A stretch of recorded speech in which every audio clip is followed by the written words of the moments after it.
Salut, tu me reconnais pas? Bon, c'est pas grave. Aujourd'hui, une nouvelle capsule. Dans cette capsule, tu vas comprendre la différence entre le poids d'un objet et sa masse. La gravité, que l'on appelle aussi la pesanteur, exerce une force sur tous les objets massifs, c'est ce que l'on appelle le poids. Le poids se mesure en newtons avec un dynamomètre.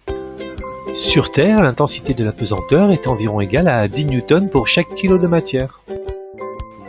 L'intensité de la pesanteur, donc le poids d'un objet, varie en fonction du lieu. Sur la Lune, par exemple, l'intensité de la pesanteur vaut 1,6 Newton par kilogramme. La masse d'un objet, elle, ne varie pas, elle est la même partout. La masse représente la quantité de matière d'un objet. Pour augmenter la masse d'un objet, il faut ajouter de la matière. La masse se mesure en kilogrammes avec une balance. Poids et masse sont liés par la relation mathématique P égale G fois M. Résumé, P est le poids, une force exprimée en newton, M la masse, la quantité de matière en kilogrammes, G l'intensité de la pesanteur en newton par kilogramme, et P égale G fois M. Voyons comment calculer le poids d'un objet. Pour calculer le poids d'un objet, cette valise par exemple, il faut utiliser la relation mathématique P égale G fois M, où P représente le poids de l'objet en newton, M sa masse en kilogrammes, et G l'intensité de la pesanteur en newton par kilogramme. Supposons que cette valise ait une masse M égale 15 kg.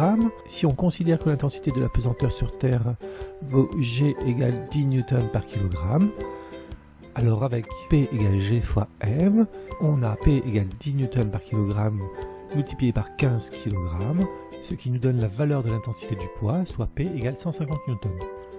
On pourra vous demander de représenter le poids d'un objet sur un schéma. Le poids est une force que l'on représentera donc par un segment fléché. Reprenons l'exemple de la valise précédente.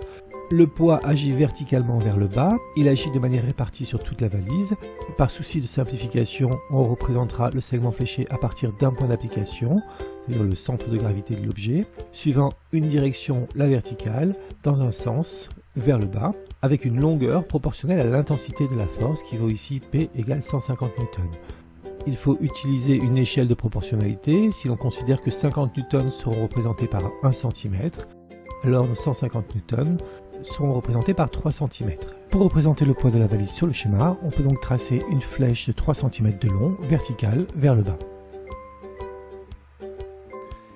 Et bien voilà, je ne sais pas si tu m'as reconnu, mais c'est fini pour aujourd'hui. Alors je te dis à bientôt pour une prochaine capsule.